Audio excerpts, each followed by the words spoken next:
Once upon a time, the Indian king Udana visited Pandola, a disciple of Buddha, who was meditating in a forest. The king asked him, "Honored teacher, how is it that the disciples of Buddha can keep their bodies and minds pure and untempted by lust, although they are mostly young men?" Pindola answered, "Noble Lord Buddha has taught us to respect all women. He has taught us to look upon all old women as our mothers, upon those of our own age as our sisters, and upon younger ones as our daughters. Because of this teaching, despite their youth, the Buddha's disciples are able to keep their physical and mental purity and resist lustful temptations. But on a teacher, one may have impure thoughts of a woman's the age of a mother or a sister or a daughter. How did the disciples of Buddha control their desires? Noble Lord, the Blessed One, taught us to think of our bodies as secreting impurities of all kinds, such as blood, pus, sweat, and oils. By thinking thus we, although young, are able to keep our minds pure.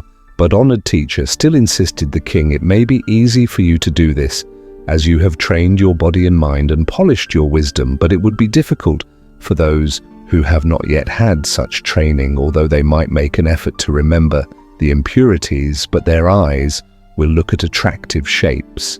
They may try to see the ugliness, but they will be tempted by the beautiful figures. The young men who follow the Buddha must have another explanation for their ability to maintain moral behavior. Pindola replied, "Noble Lord, the Blessed One teaches us to guard the doors of the five senses. When we see beautiful figures and colors with our eyes, when we hear pleasant sounds with our ears, when we smell fragrance with our nose, or when we taste sweet things with our tongue, or touch soft things with our hands, we are not to become attached to these attractive things, neither are we to be repulsed by unattractive things. We are taught to carefully guard the doors of these five senses following this teaching. Even young disciples of the Blessed One can keep their minds and bodies pure.